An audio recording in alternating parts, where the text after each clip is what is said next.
The air smells faintly of damp moss and coal smoke, and the streets are still wet from last night's drizzle. You're in London, but not the one you know. The year is somewhere around 1874, and you've just woken up in the middle of the Victorian fern craze. No, really, there's a fern craze. People are obsessed with them. Imagine TikTok trends, but slower, muddier, and involving far more lace. The gas lamps outside your boarding house are just beginning to fade, leaving a sleepy sort of glow across the cobblestones. Your boots make that faint sticky sound as you walk, the kind that tells you the street cleaners were technically here but probably spent most of their shift leaning on a broom. Somewhere nearby, a milk cart rattles along, the horse audibly sighing at the indignity of early mornings. You breathe in the cool fog, and it smells like wet stone and yesterday's chimney smoke. The city isn't quite awake yet, though you can hear the faint hum of activity behind shutters and curtains. Breakfast frying, kettles hissing, babies crying in homes that are already overcrowded. And here you are, walking out into all of this, ready to begin your unlikely new life as a Victorian fern collector. You probably won't make it through this day. Before we start though, take a deep breath. And while you're here, maybe consider liking this little journey and subscribing. No pressure, of course. If you feel like sharing, drop a comment with your location and the local time where you are. It's strangely comforting, knowing how far these quiet stories travel. Your destination this morning is a small greenhouse tucked behind the Royal Botanic Gardens at Kew. The path there is slow and winding, so there is time to notice things. The baker down the street sliding trays of bread into his stone oven. The newspaper boy rehearsing his best shout. The lady sweeping her steps who pauses to glance suspiciously at you as though you personally invented street mud. You pause outside a shop window and spot something faintly absurd. A fern inside a glass case, trimmed as carefully as if it were royalty. Victorians call these little glass enclosures Wardian cases. And right now they're so fashionable that entire industries exist just to build and maintain them. In the right circles, owning one signals refinement, intellect, and possibly that you are prepared to bore your dinner guests into a quiet coma by talking about soil acidity. But this isn't just about keeping your drawing room stylish. In this period, Britain is exploring, cataloguing, and collecting nearly everything it can from the natural world, ferns included. Explorers haul specimens back from places they've never seen before, stuffing ship holds with greenery until they practically smell like forests at sea. And somehow, the humble fern, a plant most of us would ignore today, becomes the star of the century's great botanical obsession. There's a word for this: Pteridomania. It sounds dramatic, like something you'd need ointment for, but it just means fern madness. At its height, entire families spend weekends tromping through damp woods, skirts and trousers caked in mud, searching for rare fronds to add to their collections. Some even risk climbing cliffs or crossing rivers to grab specimens others haven't yet discovered. One particularly eccentric gentleman supposedly dangled off a Scottish gorge by a rope just to reach a fern growing on a slippery ledge. Historians still debate whether this was scientific dedication or just poor judgment in trousers. By the time you finally reach Kew, the fog has burned away and the glasshouse glitters in a soft wash of sunlight. You step inside and are immediately met by a wall of humidity and the sweet, earthy smell of soil. Leaves curl upward like delicate green feathers, and droplets cling to the panes overhead. A gardener passes you carrying a wooden tray filled with tiny seedlings, nodding once without stopping. He looks like he hasn't slept properly since 1863. You'll soon meet your mentor here, a man rumored to have memorized every fern species on the continent. People call him Professor Linnell, though nobody is sure if that is his real title or just something he encourages for effect. His lectures are legendary, long wandering affairs that somehow begin with spores and end with obscure Roman poetry about moss. And you, for reasons you're not entirely sure about, have agreed to apprentice under him. Somewhere behind you, a group of fashionable ladies in silk bonnets cluster around a particularly curly fern, exclaiming as though they've discovered Atlantis. They're holding notebooks and delicate brass magnifiers, sketching each frond with exaggerated seriousness. One whispers, "Imagine the envy at Lady Caraway's soiree when she sees this." You keep walking, the sound of your boots muffled by damp tiles, and you feel something shift, a quiet pull, as though the air itself is asking you to slow down and pay attention. For now at least you have nowhere else to be but here, surrounded by green. And so begins your quiet life as a collector of Victorian ferns. It's later in the day now, and you are perched on a low wooden stool in the corner of Professor Linnell's cramped office. The entire room smells like damp parchment and crushed leaves, as though someone once spilled tea on a botanical textbook and never mentioned it. The professor himself is leaning over a large sheet of paper, sketching a fern with such focus that you half expect him to fall into the drawing. His sleeves are rolled up, his spectacles keep sliding down his nose, and his ink-stained fingers tap against the desk in little bursts of irritation whenever the quill doesn't cooperate. You'll need to learn patience, he says without looking up, and handwriting. The former is difficult, the latter is hopeless. You nod solemnly, unsure if this is a compliment. Linnell waves vaguely toward a stack of books taller than you are. Start with those. By the time you finish the first, you'll have forgotten the beginning, which means you'll need to start again. That's the secret to mastery. You pull one down, nearly dropping it in the process, and open to the first page. There are drawings of ferns so intricate they look like lacework, paired with Latin names so elaborate you wonder if someone invented them after a long dinner and 3 glasses of sherry. Across the street, you hear the muffled clip-clop of carriages and the occasional bark of a street vendor shouting about oysters. The noise filters faintly through the glass, blending with the scratch of Linnell's quill and the faint hiss of steam from a kettle perched dangerously close to the edge of a shelf. As the professor drones on about front symmetry, you catch sight of something unexpected pinned to the wall, a small sketch of a Victorian lady holding a fern parasol. Yes, that was a thing. Wealthy families occasionally had parasols crafted from dried ferns, because apparently leaf shade was considered fashionable in certain drawing rooms. Historians think this trend lasted about 6 months, mostly because the parasols kept falling apart when exposed to any actual weather. At one point, Linnell pauses mid-sentence, frowning at a diagram. Some say Trichomani speciosum is native to Cornwall, but I suspect that's nonsense, he mutters. Or possibly true. We may never know. This is the comforting thing about history. For every book claiming certainty, there's another insisting the opposite. It's less about answers and more about learning to live with politely worded disagreements. By afternoon, you're following the professor through the winding paths of Kew, where every other plant seems to have a story. He gestures at one species and says, "This fern was once thought extinct until a shepherd's dog discovered it." You assume this is a metaphor until he clarifies that the dog literally dug up a rare specimen while chasing a rabbit. The dog, according to Linnell, was awarded neither fame nor recognition, which is a shame, as he deserved at least a commemorative biscuit. You stop near a shaded bench, where sunlight filters through palm fronds in soft green patterns. Linnell leans heavily on his cane, staring at a cluster of tiny ferns growing along a stone wall. "See that?" he says. "Rare, fragile, nearly impossible to transplant. Collectors have ruined entire populations trying to relocate them." He sighs, tapping his cane gently against the ground. "Remember this, apprentice. The plant always comes first. We're only visitors here." It's a quiet moment, the kind you almost miss if you're not paying attention. And maybe that's the point. Being here isn't about grand discoveries or glittering fame. It's about learning to notice the small, slow things. The curl of a new frond, the way light shifts across damp earth, the hum of unseen insects busying themselves in the background.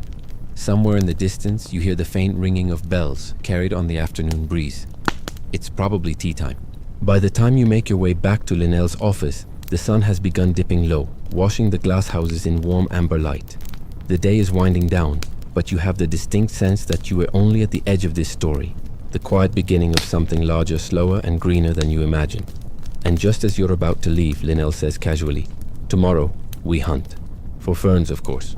Probably." Morning again, though the sky hasn't quite decided whether to participate. A thin drizzle drifts sideways in the London air, settling on your coat like a polite suggestion rather than actual rain. The streets glisten faintly, puddles catching slivers of grey light, and you step carefully between uneven cobblestones on your way back to Kew. Today, apparently, you hunt. The word sounded adventurous when Linnell said it last night. You imagined ropes, maps, and heroic climbs into foggy ravines. But when you meet him at the gates, he's holding a picnic basket. Not quite the intrepid expedition you pictured, unless sandwiches now count as survival gear.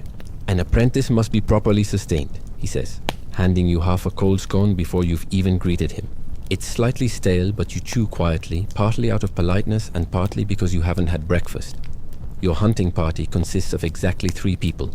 Linnell, you, and an assistant gardener named Margaret, who looks like she has no patience for amateurs but knows more about ferns than both of you combined. She carries a small spade and a canvas bag, and when she glances at your boots, she sighs audibly. "Hope you don't mind mud," she says. You assure her you're fine, even though you're absolutely not fine with mud. The three of you set off toward a patch of woodland on the outskirts of Richmond, where Linnell claims a rare specimen might be lurking.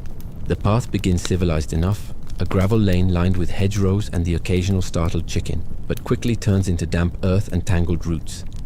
You hear the soft crunch of leaves underfoot, the occasional snap of a twig, and Linnell humming something vaguely classical. Every so often, Margaret crouches to examine a cluster of plants, muttering things like "too common" or "overpicked" before moving on. She seems to possess a sixth sense for spotting interesting specimens, while you're mostly trying not to slip on mossy stones. At one point, Linnell pauses dramatically beside a tree and declares, "This is the precise habitat of Hymenophyllum tunbrigense," as if he's announcing the arrival of royalty. Margaret leans down, brushes aside a clump of damp leaves, and promptly finds nothing. Linnell frowns, clears his throat, and gestures vaguely at another patch of ferns 2 feet away. Ah, there it is. Somewhere nearby, you hear the low rhythmic croak of frogs, a reminder that these woods are damp enough to make your socks feel like cold porridge. As you walk, the air grows heavier, and the scent shifts. Wet bark, crushed bracken, and something faintly metallic from the soil beneath. While Linnell pontificates about the evolutionary resilience of ferns, Margaret shares an obscure tidbit. During the height of Pteridomania, Victorians sometimes hosted fern soirees. Entire drawing rooms would be decorated with elaborate arrangements, and guests were expected to debate the relative aesthetic merits of Adiantum versus Asplenium. It was considered an intellectual pastime, though one newspaper columnist of the time reportedly described the trend as a pleasant madness afflicting polite society. Some historians argue these fern-themed gatherings were a way for middle-class families to imitate upper-class sophistication without the expense of maintaining full conservatories. Others suggest people were simply bored and needed something, anything to argue about between the invention of indoor plumbing and the next scandalous penny dreadful. By midday, you stop for lunch on a patch of grass, spreading a slightly damp blanket beneath a crooked oak. Linnell removes the rest of his picnic from the basket. More scones, 2 wedges of hard cheese, and a bottle of ginger beer that seems to have exploded slightly during transport. You sit in silence for a while, nibbling cheese and listening to the soft patter of drizzle on leaves. Somewhere off the path, Margaret spots your first find, a delicate fern with finely divided fronds growing along the curve of a shallow stream. She kneels, brushes away debris, and shows you how to dig carefully around the roots without disturbing the surrounding moss. It feels less like hunting and more like borrowing, a gentle negotiation between your hands and the earth. "This," Linnell announces, holding the plant aloft like a trophy, "is Polystichum setiferum, the soft shield fern." He looks faintly triumphant, as though he personally discovered it, despite Margaret doing most of the work. The walk back is quieter, your boots heavy with mud and your shoulders damp from the lingering mist.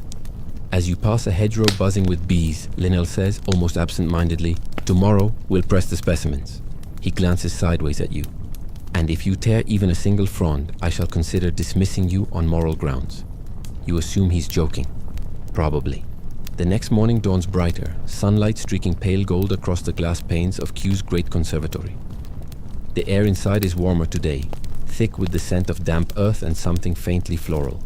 You follow Linnell into a smaller side room filled with long wooden tables, each covered in blotting paper stacks of heavy books, and several strange brass contraptions that look suspiciously like instruments of torture but are apparently pressing frames. Margaret is already there, sleeves rolled, tying back her hair with a strip of linen. She glances at your mud-stained boots, raises an eyebrow and says nothing, a silence somehow louder than any reprimand. Today's task is deceptively simple, pressing the specimens you collected yesterday. Linnell explains in a voice that suggests he is narrating to future historians that ferns must be dried carefully between sheets of paper to preserve their structure. You nod as though you understand, though mostly you're trying not to sneeze from the faint dust rising off decades-old books. You lay the soft shield fern on a fresh sheet, adjusting each frond carefully so it fans out in a near-perfect replica of its living shape. Then you place another sheet on top, followed by a wooden board and several pounds of weight. The process is strangely meditative, the quiet stacking, the faint crinkle of paper, the rhythmic thud of books settling into place. While you work, Linnell recounts the story of a famous collector named Edward Newman, who once claimed he could identify over 200 species of British fern purely from memory. Margaret interrupts to note, with surgical precision, that Newman also once misidentified a very common species as a rare hybrid and insisted on publishing a paper about it. "Experts," she mutters. are just confident amateurs with better handwriting. At one point, you overhear two other gardeners passing by, whispering about a rumor that Queen Victoria herself owns a private Wardian case containing a fern imported from New Zealand. Nobody can confirm if this is true, though the idea of royalty personally misting ferns with a tiny watering can is too delightful to dismiss entirely. Historians still debate whether the specimen even survived the journey, given how temperamental those glass cases could be during long sea voyages. Around midday, Linnell opens a small tin of biscuits, distributing them as though they are medals for valor. "Tea," he declares solemnly, pouring steaming cups from a dented kettle. The warm, slightly bitter brew tastes faintly metallic, but the sweetness of the biscuits makes up for it. After lunch, you're introduced to the collection archives, a long, cool corridor lined with cabinets where pressed specimens are stored like flat green ghosts. Each drawer slides open to reveal delicate sheets labeled in precise handwriting, every frond a memory of the forest where it once grew.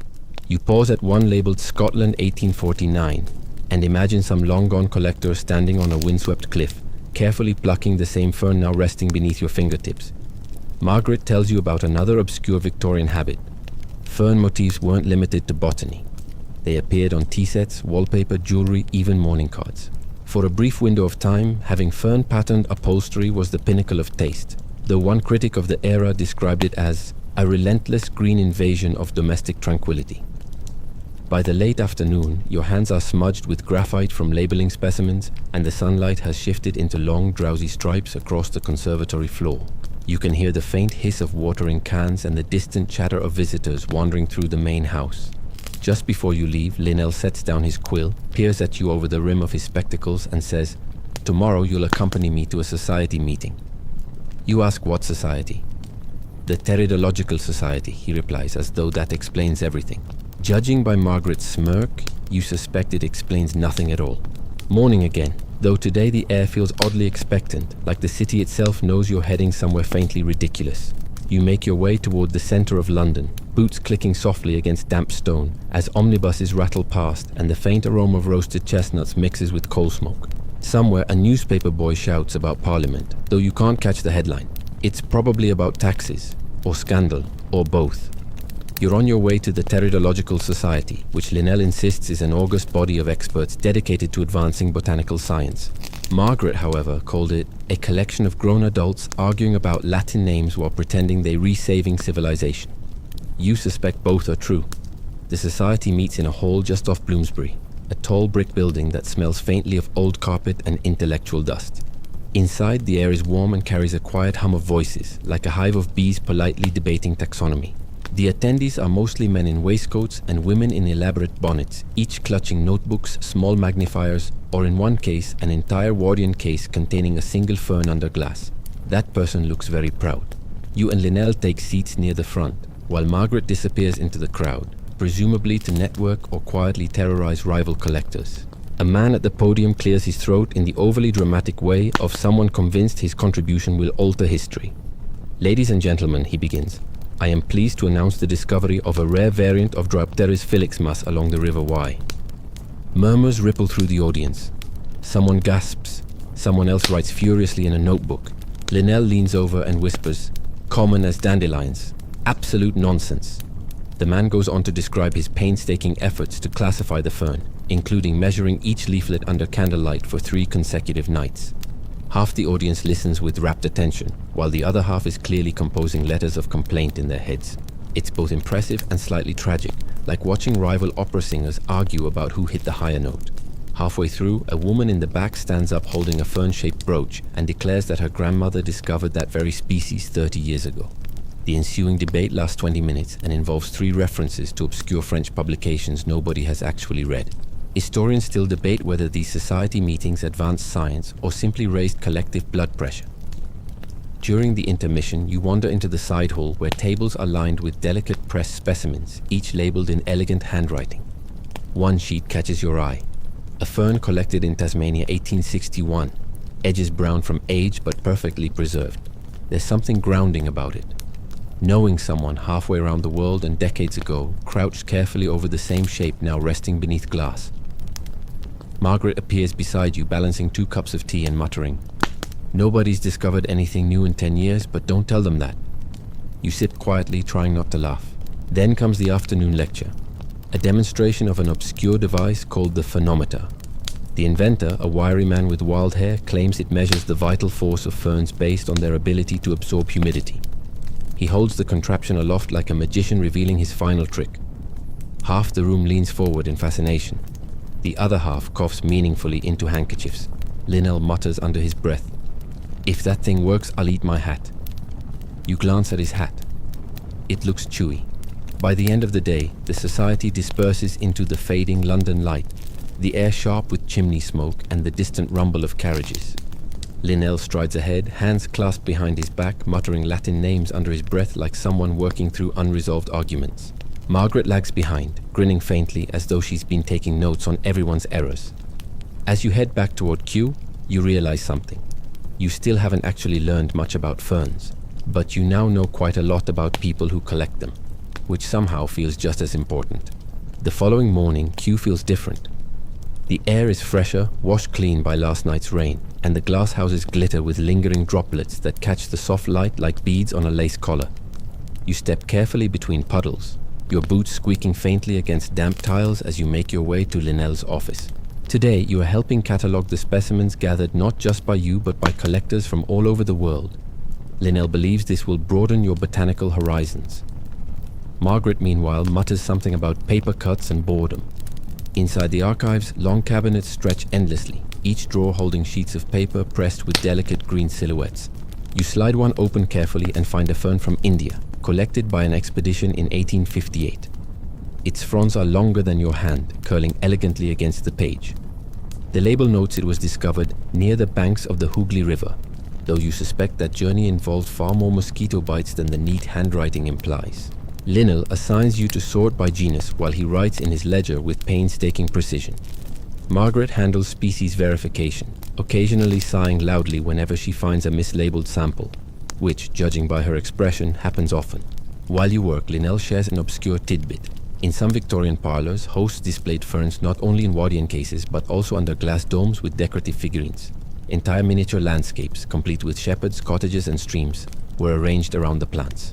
It was supposed to evoke nature's harmony, Linnell says, though it mostly looked like poorly scaled dollhouses. At one point, Margaret holds up a specimen so fragile it seems to quiver in the air. "See this?" she says softly. "This fern hasn't grown anywhere in Britain for 20 years, over-collected, gone." You glance at Linnell, expecting a lecture, but he just nods. "That," he says, "is why we record them. One day, this might be the only trace left." Outside, rain begins again, a slow, steady rhythm against the conservatory glass. The sound blends with the rustle of papers, the scratch of Linnell's quill, and the faint creak of wooden drawers sliding open and shut. It feels strangely timeless, as though you've stepped into the heartbeat of something larger and slower than human urgency. By midday, you're stiff from sitting but deeply absorbed. You pause to study one particularly unusual fern with forked fronds, the label written in a careful hand. Discovered Tasmania 1837. Margaret leans over your shoulder and whispers. That collector nearly sank a ship trying to transport it back. Overloaded the hold with glass cases. Captain never forgave him. Historians still debate whether that tale is exaggerated, but you choose to believe it. It suits the drama of the fern craze perfectly. Late in the afternoon, Linnell decides you're ready for a new task, drafting your first entry into the official Q catalog. He watches silently over your shoulder as you attempt neat handwriting, a pressure comparable only to performing surgery under supervision. You misplace one Latin vowel and quickly learn Margaret's sigh of disappointment comes in several intensities. As the sun dips low, the archive lights flicker to life, bathing the cabinets in a soft amber glow. Outside, the gardens hum quietly in the evening breeze, while somewhere nearby, a nightingale begins to sing. Linnell closes his ledger, nodding once. "Tomorrow," he says, "we prepare for our first field expedition." Margaret grins faintly. Translation: mud. You already feel your socks getting damp in advance. The morning sky is a soft wash of grey and silver, the kind that promises damp boots and questionable life choices. You stand outside Q's main gates with a small satchel slung across your shoulder, staring at the horse-drawn cart Linnell has hired for the day.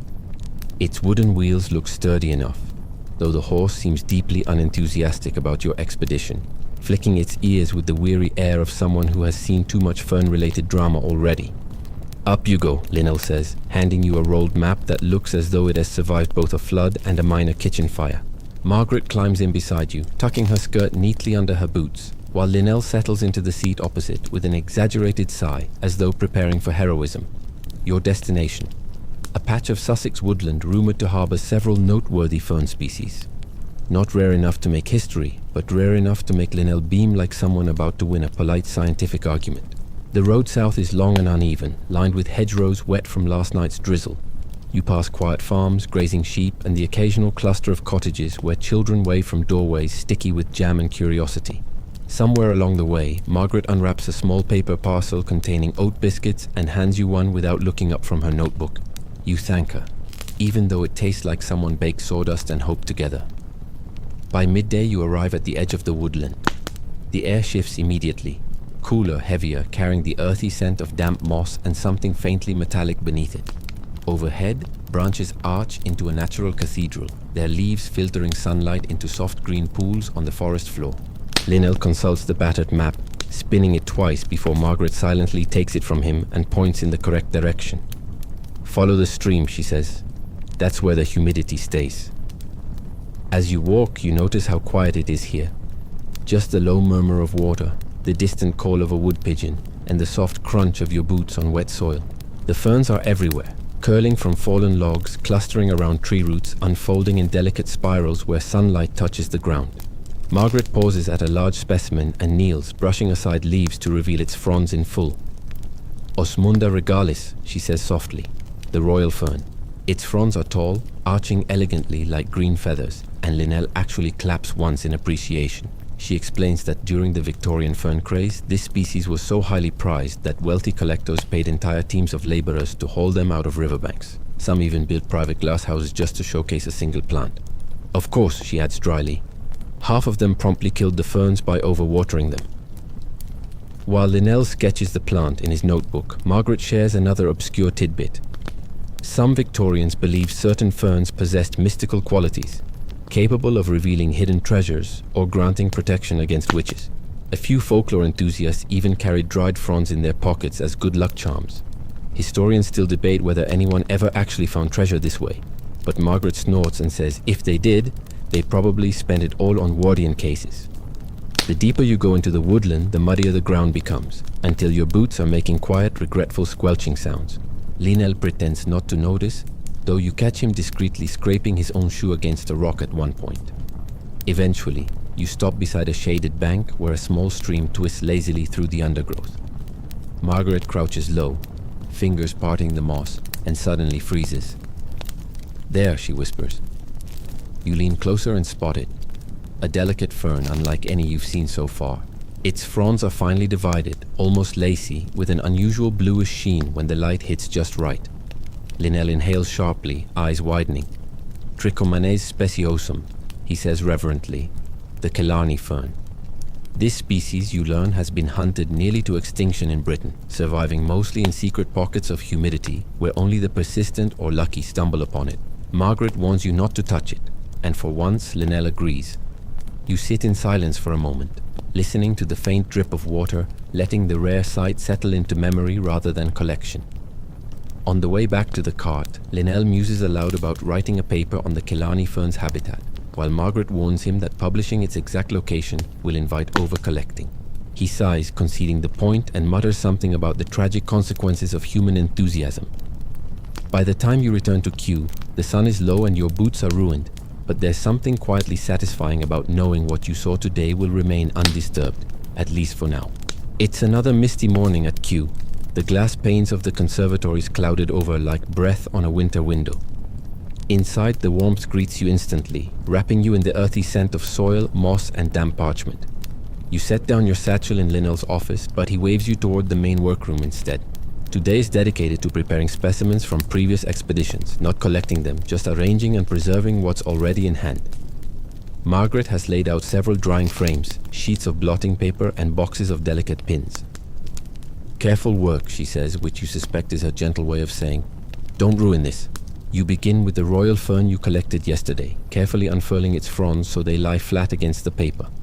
Margaret instructs you to arrange them so the natural symmetry shows, each leaflet fanned out like lace. Collectors used to compete over aesthetics, she says, as if arranging ferns neatly made them more scientific. While you work, Linnell launches into a story about an eccentric Victorian baronet who built an entire underground grotto for his fern collection, complete with gas lamps and piped-in mist. It collapsed after 3 years, Linnell says casually, because he forgot to account for water damage. Margaret doesn't look up from her work. Typical. Later, while labeling your specimens, you overhear 2 visiting botanists arguing softly about whether a particular fern should be classified as a unique species or just a variant of an existing one. One insists on its independence. The other dismisses it as a glorified offshoot. Linnell leans toward you and whispers, "This argument has been running for 20 years. Nobody's winning. Historians still debate it today, which feels oddly comforting. Proof that even experts enjoy being stubborn indefinitely." Around midday, Margaret takes you into the storage vaults beneath the main conservatory. The air grows cooler and the faint smell of parchment grows stronger as you step between rows of tall wooden cabinets. She opens a drawer carefully, revealing pressed specimens collected from New Zealand in the 1840s. The fronds are enormous, arching across the sheets like frozen green waterfalls. "Imagine," she says softly, "sailing halfway across the world just to kneel in the mud for this. You picture it. Long voyages crowded with glass cases, constant seasickness, endless arguments over Latin names, all for the fragile curl of a fern that might not even survive the trip home. The dedication borders on obsession, yet there's something oddly moving about it." Before heading back upstairs, Margaret points out an obscure tidbit. At the height of Pteridomania, some Victorian homes displayed fern-patterned carpets so elaborately woven that visitors complained of vertigo brought on by excessive foliage. You make a mental note never to stand on one barefoot. By late afternoon, you return to Linnell's office, where he sits hunched over a small glass terrarium, misting a delicate specimen with a tiny pewter spray. "A gift," he says when he notices you watching, "from a collector in Ceylon. Very rare." Margaret peeks over his shoulder, frowns, and says, "You're overwatering it." They begin arguing quietly while you sit back, listening to the muffled hum of Kew around you. The soft trickle of water, the creak of old wood, the distant clatter of carts on stone paths outside. Somewhere in the middle of their debate, Linnell mentions casually, "Tomorrow we're visiting Lady Whitcomb." You ask who that is. "A patron of the sciences," he replies. Margaret smirks and adds, "and possibly the most competitive fern collector in London." You suddenly have the distinct sense that tea will not be the most tense part of that visit. The morning begins with an ominous clink of china. You're sitting in the back of a rattling carriage with Linnell and Margaret, headed toward Lady Whitcomb's townhouse, which apparently contains both the finest private fern collection in London and the most dangerous conversational traps known to polite society. The ride is bumpy, the fog clinging to the cobblestones, and the horse seems reluctant, as though it remembers the last time Linnell made this journey and fears social embarrassment by association. Margaret smooths her skirt with deliberate precision, while Linnell mutters botanical Latin under his breath like a boxer rehearsing punches. Lady Whitcomb lives in Belgravia, which is to Victorian London what Mayfair is to Monopoly. Expensive squares where every brick smells faintly of privilege and imported tea. Her townhouse rises 4 stories high, with polished windows that reflect a pale, clouded sky. When the butler ushers you into the drawing room, the air hits you immediately, warm, perfumed faintly of orange blossom, and polished mahogany, with something else beneath it, humid, earthy, alive. And then you see why. The room is full of ferns. Not just a tasteful Wardian case in the corner, but entire walls draped in greenery. Glass domes glimmer beneath soft lamplight. A waterfall trickles gently into a marble basin, filling the room with a faint, constant murmur. It's like stepping into a miniature rainforest, except the rainforest has better upholstery. Lady Whitcomb sweeps in wearing emerald silk, matching her decor in a way that feels deliberate. Her hat is trimmed with fern motifs so subtle you nearly miss them, which somehow makes it more intimidating. "Professor Linnell," she says with a voice like polished glass, and "apprentice." You bow, attempting not to knock over a nearby pot. Margaret steps forward and executes a perfect curtsy without breaking eye contact, which somehow radiates both deference and quiet warning. Tea is served, delicate cups, pale biscuits that dissolve into polite dust when bitten, and the small talk begins. Except it isn't small talk, it's a battlefield. Lady Whitcomb praises Linnell's recent paper on Polypodium vulgare, but casually mentions she happens to have a specimen from Scotland older than any currently at Kew. Linnell smiles tightly, the kind of smile people wear when they're calculating counter-arguments involving footnotes. Margaret, seated beside you, leans over and whispers, "This is the botanical equivalent of dueling pistols at dawn." At one point, Lady Whitcomb summons a footman carrying a small glass case.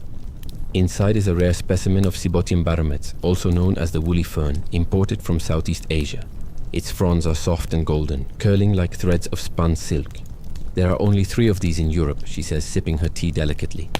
Linnell examines it, nodding slowly. "Ah, yes, of course, remarkable." Then, softly but audibly enough for the entire room, "We have 6.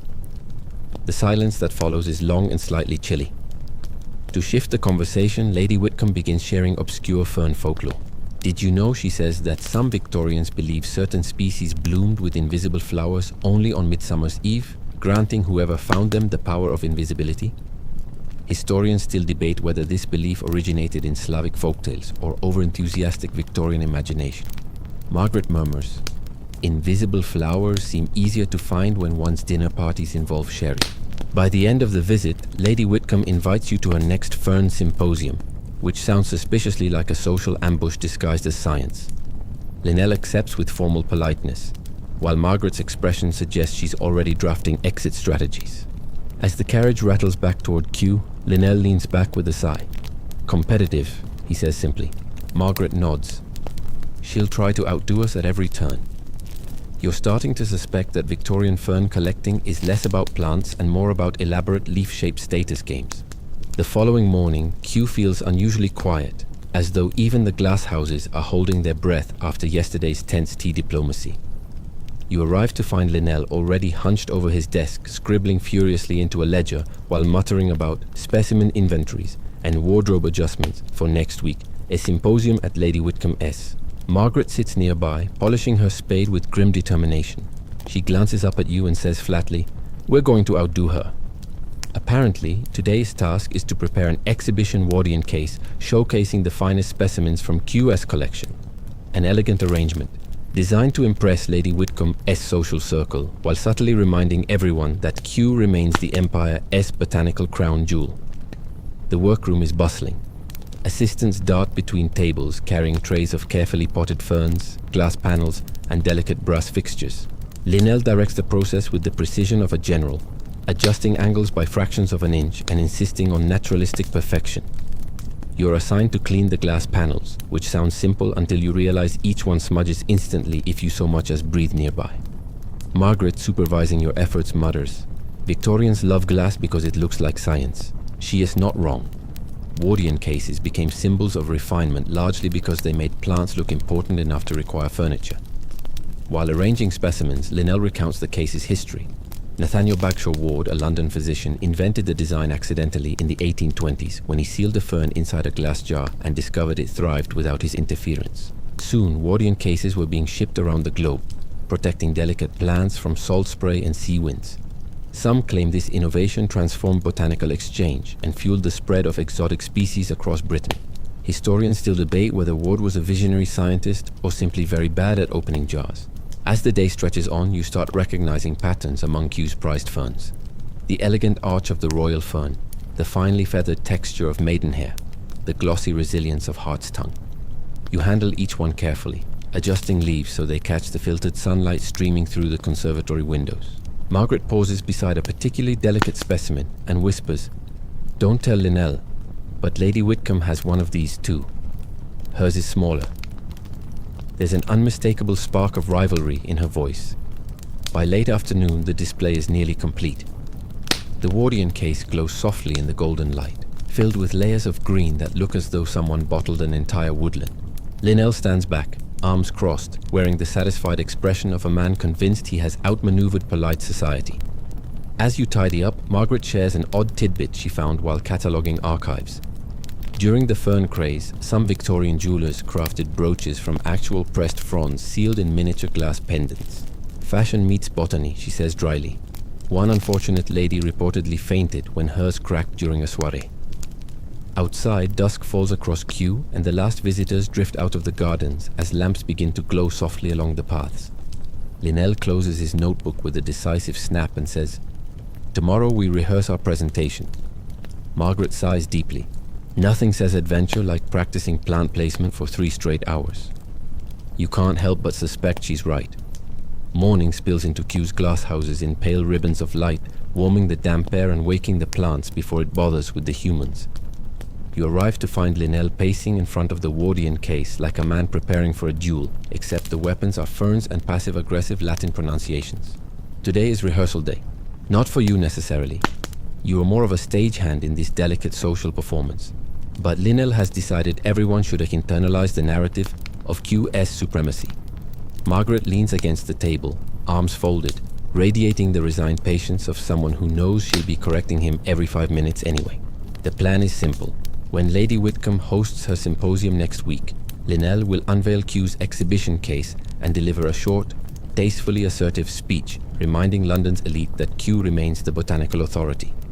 Margaret will manage the plants. You will apparently hold things, and no one will mention the fact that Whitcomb owns an indoor waterfall. Begin, Linnell declares, flourishing his notebook as though preparing to quote Cicero. He launches into his opening. Ladies and gentlemen, distinguished collectors, it is with great humility that I present this modest sample of Polystichum setiferum, a living testament to... Too long, Margaret interrupts without looking up from trimming a stray frond. Linnell exhales through his nose. It's called rhetorical framing, Margaret. It's called boredom avoidance, she replies. Half her guests will fall asleep before you finish the genus. They bicker lightly while you polish brass fixtures on the Wardian case, trying not to laugh at their dueling styles. You suspect this rivalry keeps them both sharp, though Linnell would rather swallow a fern whole than admit it. To lighten the mood, Margaret shares an obscure tidbit from her morning reading. Apparently, during the height of Pteridomania, several London department stores hosted fern fashion days where ladies could purchase bonnets adorned entirely with dried fronds. The fad lasted approximately 3 months, collapsing when someone pointed out that the ferns turned brown within days and left flaky trails on ballroom floors. Historians still debate whether it was poor design or poor lighting that killed the trend. By midday, the tension eases as everyone slips into rhythm. Linnell adjusts his phrasing. Margaret checks every plant twice, and you carefully wipe condensation from the case's glass panels. Outside, faint birdsong mingles with the distant murmur of visitors strolling the gardens. After lunch, Linnell insists on a full run-through. You practice lifting the glass cover at precisely the right moment, revealing the ferns with what Linnell calls subtle theatricality, and Margaret calls showing off. He tests different lighting angles, settling on one that makes the maidenhair glow like lace spun from sunlight. In a rare quiet moment, Margaret leans close and murmurs, "Whitcomb's got something planned. Trust me, she won't let Linnell steal the show." You glance at Linnell, who is now rehearsing Latin names under his breath like battlefield strategies. Whatever happens next week, it won't be subtle. As evening settles over Q, the conservatory grows still, the air fragrant with damp greenery and faint candle smoke. You step outside into the cooling twilight, feeling both exhausted and oddly exhilarated. Tomorrow, Linnell says, you'll leave Q again. This time not for Whitcomb, but for something entirely different. A field trip into the heart of the New Forest. A chance, he promises, to see wild ferns untouched by London's manicured rivalries. Margaret just sighs and mutters, Translation, more mud. You wake to the sound of gulls and distant carriage wheels, the faint salty tang in the air telling you you're closer to the coast now. The journey south has been long, but strangely quiet. Even Linnell seems subdued as the cart rolls deeper into the New Forest. The ancient woodland stretches endlessly, a soft green labyrinth where twisted oaks lean over winding paths and moss blankets everything that stays still long enough. The air is damp but sweet, carrying hints of wild thyme and wet bark. Birds chatter invisibly overhead and the forest floor muffles your footsteps like a well-kept secret. This, Linnell says, sweeping his cane dramatically at the canopy, is what untouched Britain looks like. Margaret snorts softly, untouched except by 5 centuries of sheep, loggers and amateur botanists. You smile, but she is right. The New Forest has been managed since William the Conqueror declared it his royal hunting ground in 1079. Still, it feels ancient, older than the roads and towns around it, holding secrets beneath layers of fallen leaves. You follow a narrow trail along a small stream, the air cooler here, mist curling lazily above the water. Margaret stops suddenly and crouches, brushing aside moss to reveal a delicate specimen growing in the damp shade. Blechnum spicant, the hard fern. See how its sterile fronds spread flat, while the fertile ones rise upright in the middle? she explains, gently separating the layers with her fingers. Nature's efficient, even when it's pretty. Linnell makes a small approving noise, scribbling notes so vigorously that his pencil snaps. He curses softly in Latin. A little further along, you reach a sun-dappled clearing where fallen logs lie half submerged in soft earth, their surfaces alive with colonies of tiny liverworts and mosses. Ferns spiral upward between them, fronds catching stray beams of light like green stained glass. It feels otherworldly, and for a moment you all stand silent, just listening to the damp hush. Then Linnell begins telling you about an obscure Victorian myth. Some collectors believe certain rare ferns only appear to those pure of heart, disappearing entirely if approached by the unworthy. Margaret raises an eyebrow. Strange how the pure of heart always owned country estates and expensive boots, she mutters.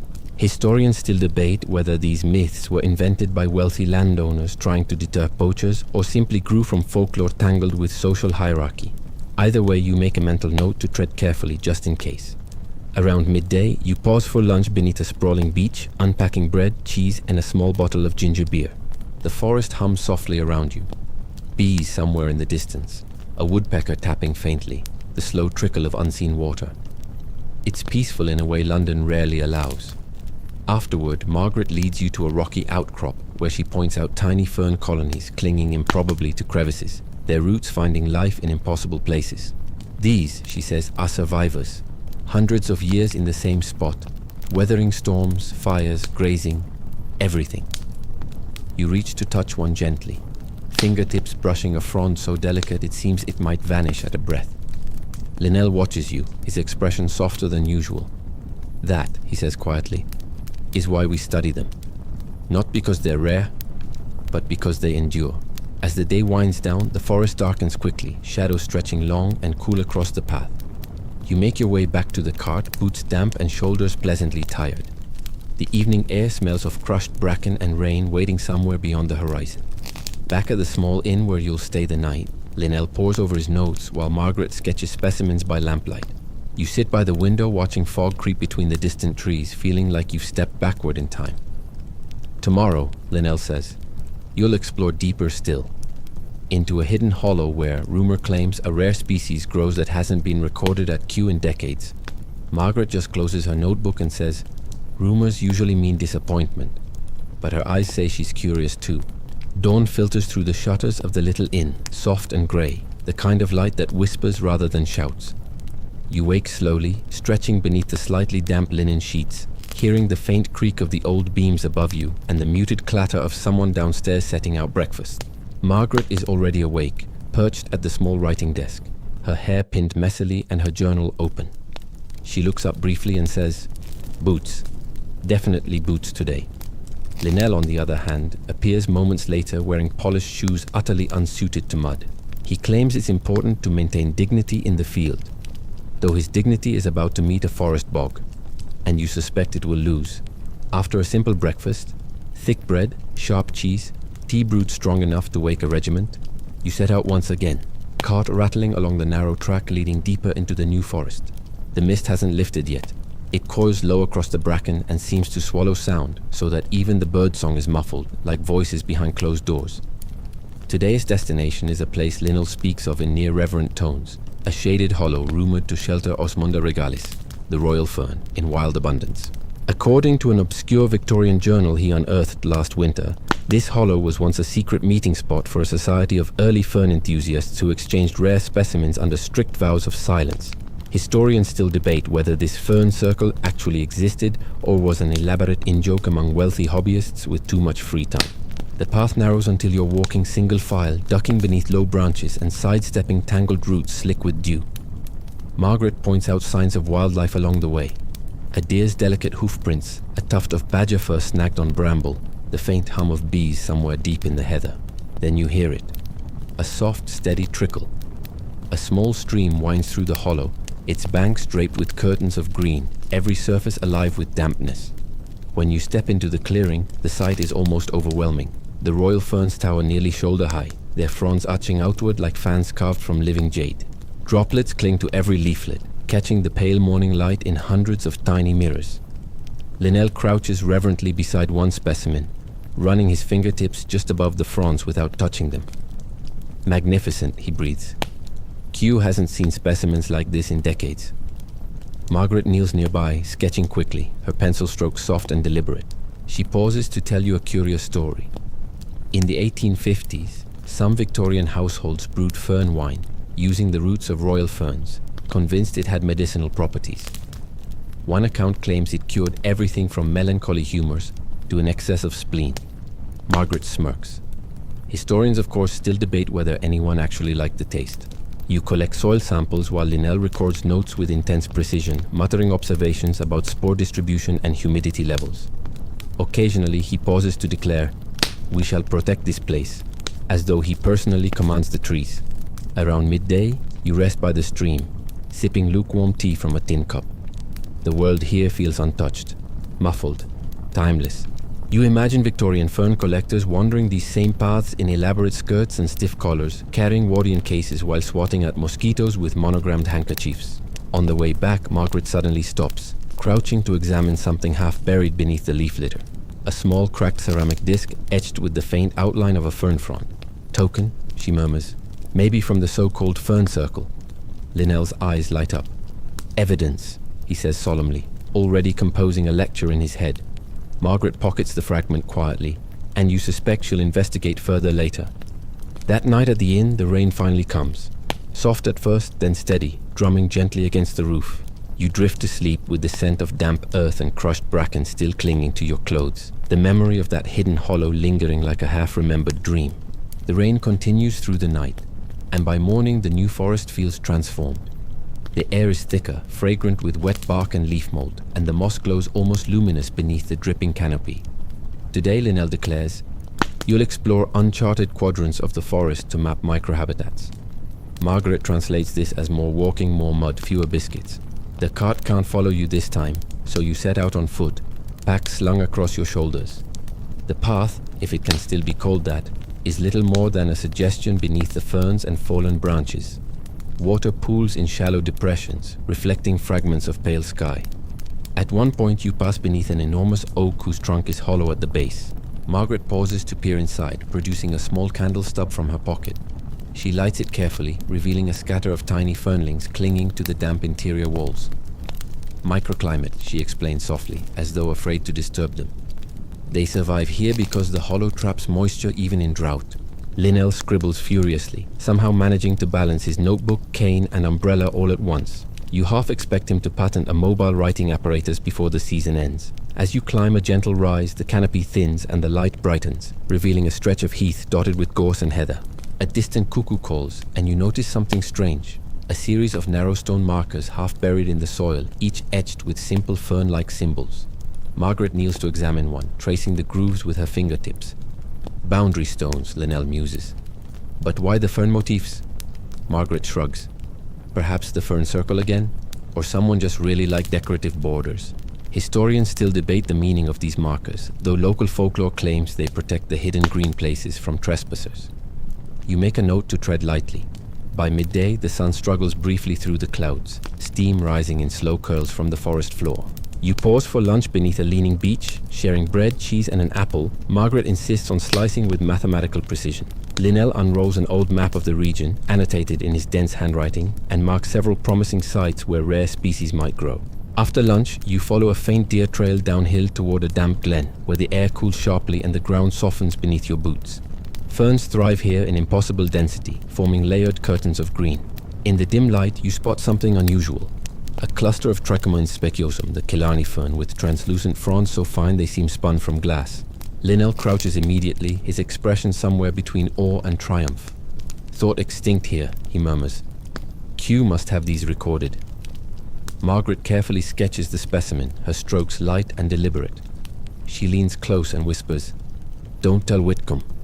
She'll name her next dog after it. Before you leave, you notice something peculiar. A narrow trail leading deeper into the glen, bordered by stones arranged too deliberately to be natural.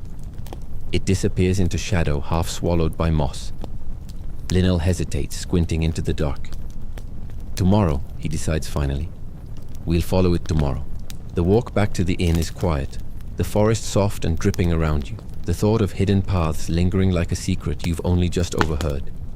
That night, you sit by the window with Margaret sipping weak tea while rain patters softly against the glass. Somewhere below, Linnell mutters to himself about maps, specimens, and rivalries. Outside, the forest sleeps under its wet green blanket, and you feel as though it's holding something back, waiting. Tomorrow, perhaps, it will tell you. Morning arrives pale and mist-heavy, muffling the edges of the new forest in a soft grey hush. You dress quickly, pulling on boots still damp from yesterday, and meet Linnell and Margaret downstairs in the inn's cramped dining room. Linnell is already pacing, gesturing with his tea as though commanding an invisible regiment. Margaret sips hers in silence, radiating quiet endurance.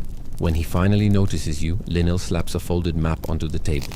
"Today," he declares, tapping the paper dramatically, "we investigate the trail." Margaret raises an eyebrow. "Ah yes, the trail that definitely isn't haunted, cursed, or otherwise designed to swallow us whole." Linnell ignores her, which usually means she's right. The morning is damp and cool as you set out, the forest dripping from last night's rain. Every leaf seems to glisten. The path is narrow and half hidden beneath creeping bracken, as though the woods are reluctant to share their secrets. You duck beneath low branches, boots sinking slightly into soft earth, and soon the inn feels worlds away. After about an hour, you reach the shadowed hollow where you spotted the strange stone markers yesterday. Linnell examines one again, brushing moss from its carved fern motif. He mutters something about socio-botanical symbology and cryptic cartography, which Margaret translates quietly, "Nobody knows what these mean." Following the stones, you find the narrow trail winding deeper into the glen. The air cools noticeably, carrying the sharp scent of wet rock and something faintly metallic. Spring water, perhaps, hidden nearby. The ferns here are taller, their fronds arching like green cathedral ceilings. You feel enclosed, almost cocooned. Suddenly, you spot something unusual. A small crumbling structure half swallowed by moss, no larger than a garden shed. Its wooden frame leans precariously, and its single glass window has long since shattered. Inside, you find remnants of shelves lined with broken clay pots and fragments of parchment so damp they crumble at a touch. Margaret kneels, sifting gently through the debris. "Looks like an old fern house," she murmurs. "Some collector must have tried cultivating species out here." Linnell crouches beside her, eyes gleaming. "A field station," he whispers, reverent as a priest at an altar. Unrecorded, lost to history. Tucked beneath one warped shelf, Margaret discovers a rusted tin box sealed shut with a strip of cloth. Inside, you find folded scraps of paper covered in faded ink sketches, delicate drawings of ferns you don't recognize. One bears a handwritten note: "Specimens to be kept secret until verified." Historians still debate whether Victorian collectors deliberately concealed their discoveries to outmaneuver rivals, or if they simply enjoyed feeling mysterious. Given Linnell's sudden possessiveness of the tin box, you suspect a bit of both. As you leave the structure, you notice another oddity. A circular arrangement of stones nearby, waist high and carefully stacked, with fern fronds intentionally planted between them. Margaret examines the soil and whispers, "Someone's been tending this. Recently." The three of you exchange glances. By late afternoon, you emerge from the glen into brighter light, boots heavy with mud and heads full of questions. Linnell insists you'll return tomorrow with proper tools to examine the planted fronds. Margaret suggests politely that tomorrow should also involve more biscuits. That evening at the inn, Linnell pores over the damp sketches, muttering about potential hybrid species. Margaret sits by the fire, sketchbook open, glancing up occasionally with an expression that says, "This is either fascinating or a very elaborate goose chase." Before bed, you stand by the window and look toward the dark tree line. Somewhere out there, someone or something has been tending ferns in secret. You wake the next morning to a sense of quiet anticipation, the kind that settles before a story takes a sharp turn. Outside, fog lingers low over the heath, curling around the trunks of oaks and beeches like ghostly ribbons. Linnell is up before you, already wearing his boots and field coat, and Margaret greets you with a weary good luck before you've even had tea. Today, you're returning to the circular stone arrangement, armed with spades, specimen bags, and Linnell's unshakable conviction that something important is buried there. The walk back into the glen is slow. The dampness clings, and the light filters down in pale, shifting fragments. Birds stir overhead, unseen. The air carries a stillness that feels deeper than silence, as though the forest itself is listening. When you reach the circle of stones, it looks unchanged, untouched, but somehow more deliberate in the morning light. Linnell examines the planted fronds carefully, noting subtle differences in their structure. Not wild, he murmurs. Selected. Margaret kneels beside him, brushing soil away from the base of one plant. She points out something unexpected. The roots are carefully wrapped in thin strips of linen, as though someone transported them here from elsewhere. That, Linnell whispers, is no accident. You help uncover several more specimens, each planted with similar care. One has unusually fine fronds, translucent and lace-like, unlike any species you've seen catalogued at Kew. Margaret sketches quickly, excitement softening her usual dry detachment. Among the soil, you find another strange artifact. A small brass tag stamped with a single number. 17. There's no context, no inscription, just the numeral slightly tarnished but otherwise intact. Margaret turns it over in her palm. 17 what? She asks softly. Linnell stares into the circle, his expression unreadable. 17 specimens, he guesses. Or 17 members. He doesn't elaborate, which somehow makes it worse. Around midday, while eating lunch near the stream, Linnell tells you about a forgotten Victorian club known as the Botanical Enclosure Society. Supposedly, its members kept secret gardens around England, growing rare species away from public collections to ensure their exclusivity. Historians still debate whether the society truly existed or was fabricated by collectors trying to justify missing specimens from Kew. Margaret chews her bread thoughtfully. So we've stumbled into a Victorian plant conspiracy. The afternoon brings more discoveries. Several spore capsules carefully sealed in tiny glass vials, hidden beneath one of the stones. They seem ancient but surprisingly intact. Linnell, delighted beyond words, tucks them into his coat as though they're priceless jewels. As you prepare to leave, a faint rustle catches your ear. You glance toward the tree line and catch a glimpse of movement. A figure, distant and half concealed, slipping between the trunks. By the time you alert Linnell, the figure has vanished, leaving only silence behind. Margaret exhales slowly. Friendly, she says dryly. I'm sure. Back at the inn, the evening passes in quiet work. Linnell catalogues the specimens with almost feverish intensity, while Margaret sits cross-legged on the floor, comparing her sketches to the faded drawings from the tin box. Occasionally, they argue over taxonomy, but neither seems inclined to stop. Before sleep, you step outside into the cool night air. The forest hums softly under the fog, and somewhere distant, an owl calls once, twice, then falls silent. Tomorrow, Linnell says, you'll search for whoever planted those ferns. Margaret, without looking up from her sketchbook, mutters, Excellent. Let's hope they're friendlier than Whitcomb. Morning arrives with a damp chill and an unfamiliar weight in the air, as though the forest has been keeping secrets overnight and would rather you did not ask about them. You leave the inn early, boots laced tight, and follow Linnell back toward the mysterious stone circle. Margaret trails behind, chewing an apple and muttering. First we collect ferns, now we collect mysteries. One of these hobbies is more restful. Linnell doesn't reply. He's walking faster than usual, his coattails swaying, his cane occasionally tapping the ground like a metronome for his thoughts. By the time you reach the clearing, the fog has thinned, but the air feels different, charged somehow. Linnell surveys the circle with solemnity, murmuring something about hidden lineages and botanical custodianship. Margaret leans against a beech trunk, unimpressed. You make it sound like we've stumbled into a secret fern cult, she says. He turns slowly, adjusting his spectacles. Perhaps we have. The plan today is simple. Search for signs of recent human activity around the glen. You start by examining the faint trail leading away from the planted fronds, moving carefully to avoid disturbing any footprints. The path winds deeper into the woods, where the canopy thickens, filtering the light into shifting fragments. About 20 minutes in, Margaret spots something unusual. A weathered wooden stake, half hidden beneath ivy with a brass tag nailed to it. 18. You compare it to the 17 tag found yesterday, and the implication sinks in. Numbered sites, Linnell whispers, voice taut with excitement. 17, 18. How many more? Further along, you find a small clearing with another cluster of planted ferns. These entirely different from the previous ones. Long, drooping fronds with silvery undersides that shimmer faintly in the filtered light. They don't match anything Linnell has catalogued at Kew.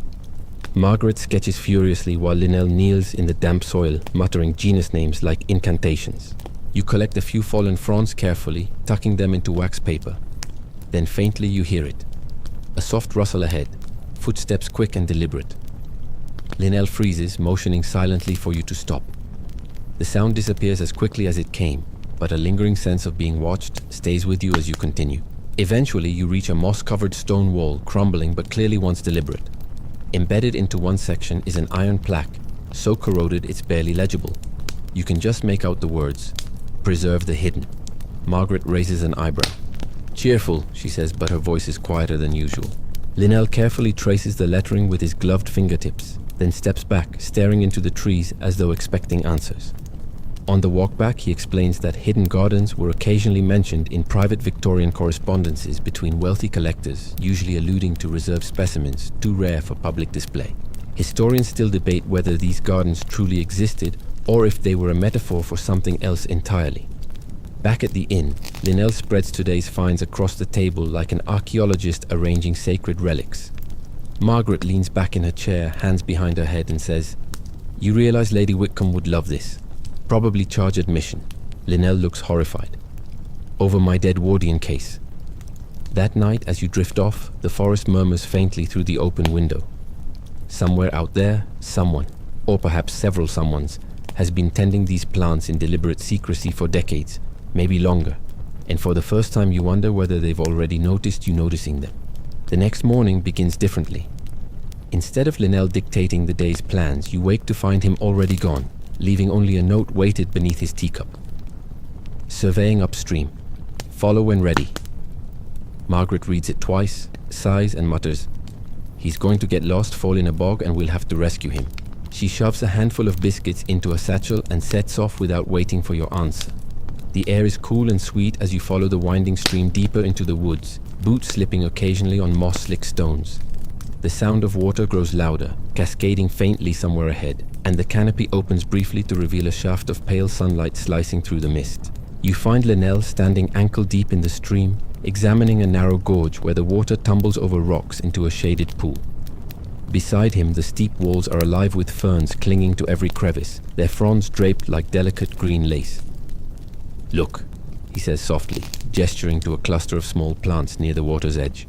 The fronds are almost translucent, pale green with faint reddish veins. Linnell insists they belong to a subspecies thought extinct in southern England. Margaret crouches beside them, skeptical. "Or," she says, "they're just wet." He ignores her, carefully photographing the specimens with his boxy folding camera. The exposure takes several seconds, during which Margaret hums a deliberately loud, off-key tune out of spite. As Linnell packs away the camera, you notice something strange beneath a ledge near the waterfall. A carved stone slab half submerged in moss and water. You scrape away the damp growth to reveal an engraving, a fern motif surrounding a symbol resembling interlocking circles. Margaret leans in, squinting. "That matches the pattern on the sketch in the tin box," she whispers. Linnell's excitement spikes instantly. "Proof," he says, "this site was significant to them." "Them being?" you ask. He hesitates, then admits, "I don't know yet." Nearby, tucked between rocks, you find a small sealed glass vial. Inside are several spores, perfectly preserved in amber-colored liquid. Margaret holds it up to the light, frowning. "This isn't Victorian," she says slowly. The seal looks modern. You exchange glances. Someone's been here recently. That realization changes the air somehow. The quiet hum of insects feels louder, the gurgle of water sharper. Suddenly, Linnell is scanning the tree line with unusual caution. On the walk back, Margaret shares an obscure tidbit she recalls from an old Kew archive. During the height of Pteridomania, a few collectors staged elaborate hoaxes by planting rare species in unexpected places just to boost their reputations. Some hoaxes became so convincing they misled botanists for decades. Historians still debate which discoveries were genuine and which were elaborate Victorian pranks. "Maybe," she says dryly, "someone's still playing the game." Back at the inn, the atmosphere is quieter than usual. Linnell spends the evening cross-referencing your finds with his battered collection of botanical journals, while Margaret sketches the carved stone and labels every detail meticulously. As you prepare for bed, you glance out the window at the moonlit forest. Somewhere beyond the trees, someone has been cultivating secrets, not just plants, and tomorrow Linnell intends to find them. The following morning, the inn feels unusually still, as though the walls themselves are listening. You dress quietly, moving carefully so as not to disturb the low hum of anticipation that seems to fill the air. Margaret is already downstairs, nursing a cup of tea with the expression of someone resigned to an inevitable ordeal. Linnell's pacing outside, she murmurs, without looking up. "If he walks a hole through the courtyard, you're fixing it."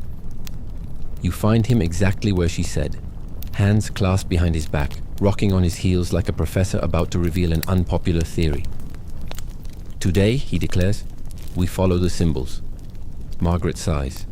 Do we have a choice? Linnell ignores her and leads you both back toward the gorge where you found the carved slab yesterday. The forest is damp and fragrant, the air laced with the scent of crushed ferns and wet earth. Every step sinks slightly into soft ground, and droplets from the canopy above occasionally patter onto your collar. You spend the morning examining the surrounding rocks and ledges, looking for similar engravings. It takes an hour, but eventually Margaret spots something faint beneath a layer of moss, a small spiral symbol carved into a boulder near the stream. Another lies further up the bank, half hidden beneath exposed tree roots. Each marking points subtly, almost imperceptibly, in the same direction. Breadcrumbs, Linnell whispers, his voice reverent. A coded path. You follow the trail deeper into the forest, the symbols appearing just often enough to guide you forward. The canopy thickens, dimming the light, and the air grows cooler with each step. Eventually, you arrive at a low ridge overlooking a sunken hollow carpeted in ferns. But this isn't like the other sites. These fronds are different. Larger, glossier, and arranged with unsettling precision, as though someone has been curating the hollow like a private gallery. Small wooden stakes stand at intervals, each marked with brass tags, 19, 20, and 21. Linnell kneels immediately, brushing soil from one frond's base, his voice trembling with excitement. These shouldn't exist here, he says softly. They're highland species. They shouldn't survive at this altitude. Margaret scans the hollow, her hand resting on her sketchbook. Unless, she says, someone's making them survive. She gestures toward a nearby cluster of glass bell jars, half buried in moss, each sheltering a single delicate frond beneath perfect humidity. You peer inside one and see condensation clinging to the glass, catching the filtered light like tiny stars. This is no forgotten relic. Someone has been tending these plants recently. Then you hear it. A distant crack, like a snapped twig. Linnell freezes mid-sentence. Margaret slowly closes her sketchbook. The sound comes again, closer this time, from the direction of the hollow's edge. You scan the tree line but see nothing except shadow and layered green. Linnell whispers, "We're being watched." Back at the inn that evening, the unease lingers. Linnell spreads his notes across the table, insisting that you have stumbled onto evidence of a hidden Victorian network dedicated to mere specimen stewardship. Margaret folds her arms and says flatly, "Or a very committed gardener." Historians still debate whether Pteridomaniacs organized formal societies to protect rare species, or if such tales were fabricated later to romanticize the craze. But if today proves anything, someone, past or present, has gone to extraordinary lengths to control these plants. Margaret closes the evening with one dry suggestion. Tomorrow we bring biscuits and answers. At dawn the forest looks unchanged, serene even. But you leave the inn with the sense that something beneath the stillness is shifting. Linnell insists today's goal is simple. Identify the caretaker, if one exists. Margaret calls it botanical detective work, though she says it with the same tone someone uses for sweeping chimneys. You return to the curated hollow, this time approaching from a different direction. The morning mist curls low over the ferns, pooling in soft white pockets among the moss. Birds chatter overhead in brief bursts before falling silent again, as though they too are waiting. Linnell examines the bell jars more closely today. Some are freshly polished, the glass spotless, their cork seals pristine. Nearby you find an assortment of tools tucked beneath a flat stone. A pair of small pruning shears, several labeled specimen envelopes, and a tin of oil for conditioning the glass. Margaret holds up the envelopes, reading aloud the handwriting scrawled across them. Blechnum spicant, Ethereum Filix femina, unknown hybrid. They're cataloging, she whispers. Actively. You exchange glances. Whoever's tending these plants isn't just preserving them, they're documenting them systematically and recently. Suddenly Margaret stiffens and points toward the opposite ridge. There, half concealed among bracken, you catch sight of a figure. Too far to distinguish details, but tall, wearing dark clothes, standing perfectly still. "Friendly wave," she mutters. Before you can respond, the figure vanishes into the trees without a sound. Linnell reacts instantly, scrambling up the ridge in pursuit. You follow, heart pounding, but the figure leaves no tracks, no snapped branches, nothing but the faint smell of damp earth. By the time you return to the hollow, Margaret's sketching the bell jars with mechanical precision, muttering under her breath about mysterious woodland botanists. Later, by the stream, Linnell suggests the possibility of a modern descendant. Someone carrying forward a Victorian lineage of fern collectors, preserving both the plants and the secrecy surrounding them. Margaret, however, recalls a stranger theory she once read, that during the height of Pteridomania, wealthy families occasionally adopted rare plant species into private heritage collections, passing them down like heirlooms. Some were rumored to have sworn oaths to keep their gardens hidden for centuries. Historians still debate whether these stories were truth or exaggerated family myths. But standing here, among perfectly maintained bell jars in the middle of an ancient forest, you feel less inclined to doubt them. By the time you reach the inn, dusk has turned the windows into mirrors of fading light. Linnell is uncharacteristically quiet, staring at the sketches as though they contain a map only he can read. Margaret breaks the silence with a soft sigh. If there really is someone tending these ferns, she says, we need to decide whether we're visitors or intruders. Neither of you answers. Outside, the forest hums faintly in the night air, the sound almost like breathing. Tomorrow, Linnell promises, you'll follow the symbols beyond the hollow. Margaret, without looking up, mutters, bring more biscuits. Dawn arrives soft and muted, as though the new forest has decided to muffle its secrets for just one more day. You eat breakfast slowly. Porridge, tea, and Margaret's resigned sighs. Linnell, on the other hand, is in full campaign mode, his notes spread across the table like a general preparing to march on Normandy. Today, he says, tapping the edge of a faded map, we follow the symbols past the hollow. Margaret doesn't look up from buttering her toast. Ah yes, she says dryly. The perfect plan. Wander deeper into the woods further from help, while chasing an invisible gardener who may or may not exist. Brilliant. Linnell pretends not to hear her, which is usually a sign that he's already doubting himself but refuses to admit it. The morning mist clings low to the ground as you leave the inn, softening every edge and turning the path into something dreamlike. The forest smells damp and green, like crushed bracken and rain-soaked bark. You follow the faint spiral engravings, each one half swallowed by moss and thyme until the trees begin to thin. The land slopes downward into a broad, shaded ravine. You pause at the ridge's edge, breath caught in your throat. The space below looks almost staged. Rows of ferns arranged in perfect, deliberate symmetry, like an outdoor museum exhibit no one was meant to see. Bell jars glimmer faintly in the dappled light, and narrow stone paths wind between the clusters, leading toward a circular platform at the ravine's center. Upon it stands an iron pedestal waist-high, supporting a glass dome within which rests a single fern unlike any you've seen before. Its fronds are nearly black, shot through with veins of iridescent green that catch the light like dragonfly wings. Linnell inhales sharply. Davalia obscura, he whispers, naming a species thought lost since 1842. His voice trembles in a way you've never heard before, reverent and almost afraid. Margaret leans closer, frowning. Or, she says, someone painted it. You descend carefully, boots sliding on damp stone, and approach the pedestal. A brass plaque at its base bears a single inscription, property of the enclosure. Linnell stares at the words for a long time before murmuring, it's real. The Botanical Enclosure Society. It existed. Historians still debate the society's role during the height of Pteridomania. Some believe it was an informal network of wealthy collectors. Others argue it was a clandestine organization controlling access to rare species across England. Until now, there's been no proof either way.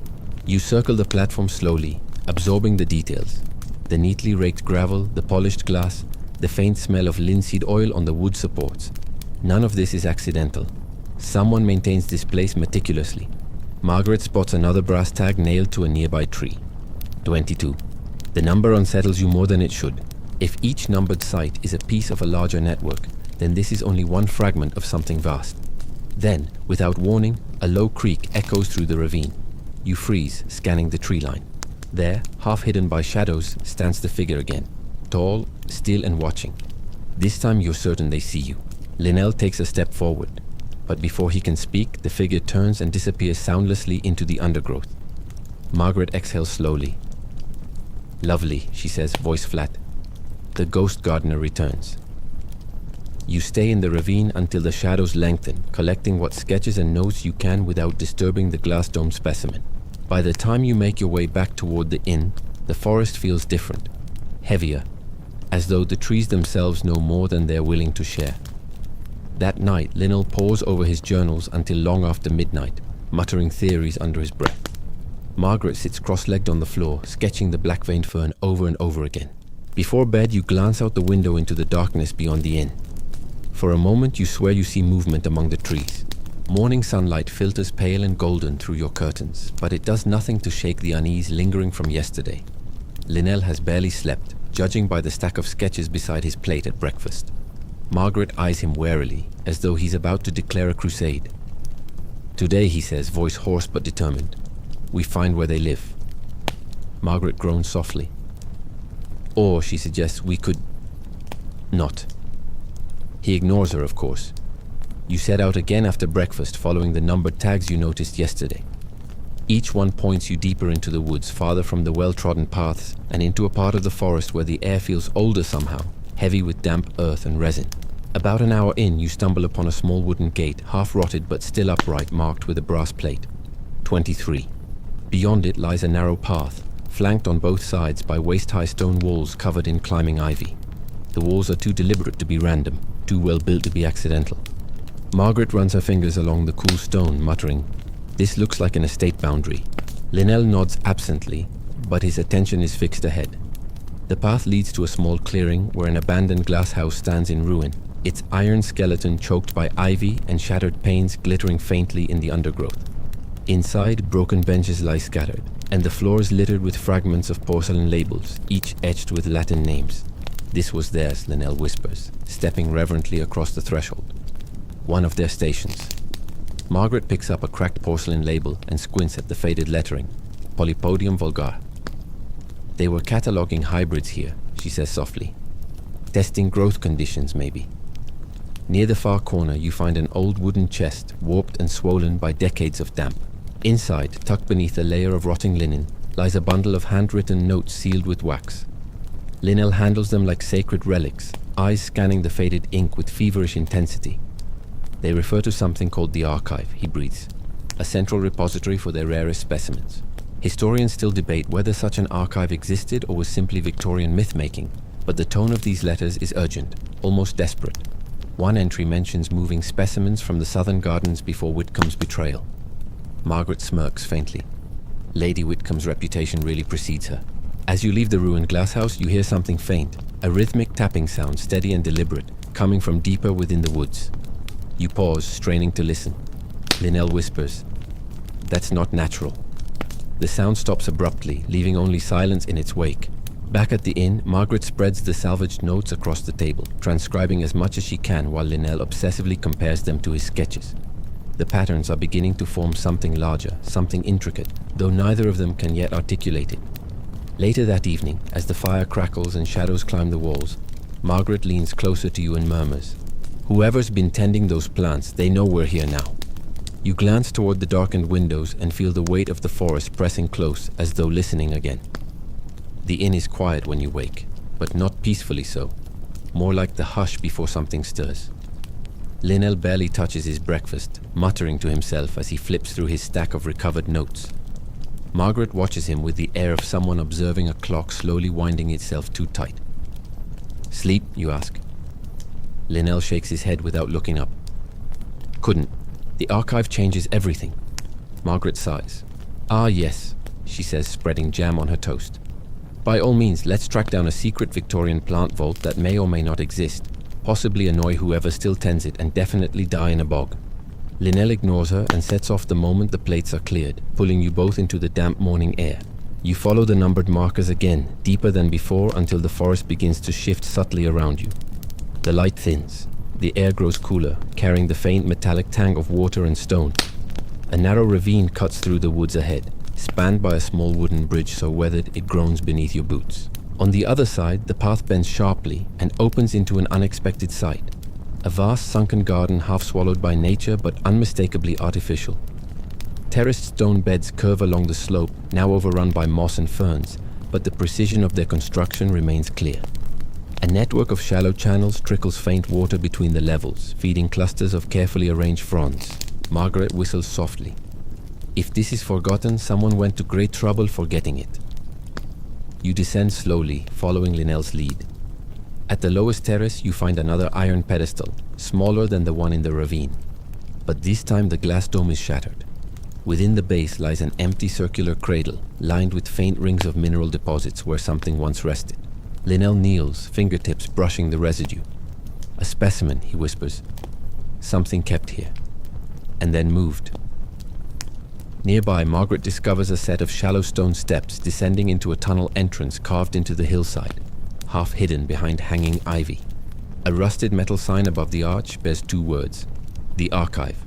Linnell's voice drops to a reverent hush. It's real, he says again, as if trying to convince himself. You step closer, peering into the darkness beyond the entrance.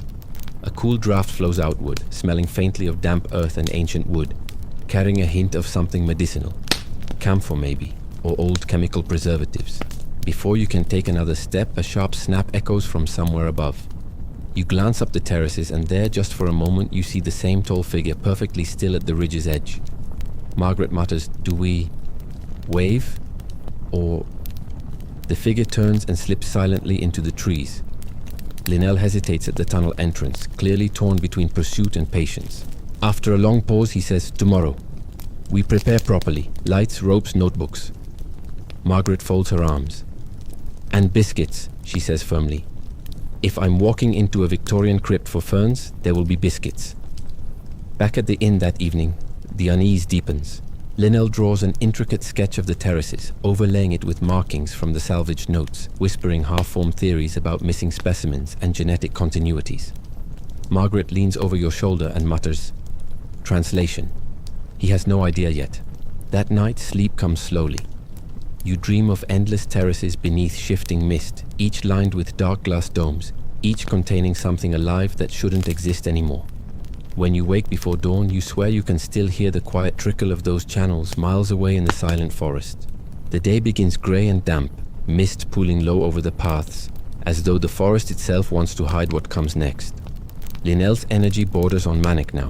His hands shake slightly as he packs his satchel with ropes, oil lamps, specimen bags, and 3 separate notebooks labeled in his precise handwriting. Margaret watches him unimpressed. "You realize," she says, "if there's an actual Victorian plant cult down there, we'll be the ones trespassing." Linnell pauses only briefly before replying. "Then we'll apologize politely." The walk back to the terraces takes longer than expected, the mist distorting distance and muffling sound until you lose all sense of direction. Eventually you arrive at the hillside entrance, the iron sign above still reading the Archive, its letters mottled with rust and lichen. Margaret lights the first lamp, handing it to you with deliberate solemnity. "Congratulations," she says. "You're holding our last source of warmth, safety, and hope. No pressure." The tunnel swallows you almost immediately. The air grows colder, the faint drip of water echoing in rhythmic intervals from somewhere deep below. Walls of rough-hewn stone close in tight, damp to the touch, their surfaces etched faintly with more spiral symbols. After about 50 paces, the passage opens abruptly into a vaulted chamber, its ceiling disappearing into darkness.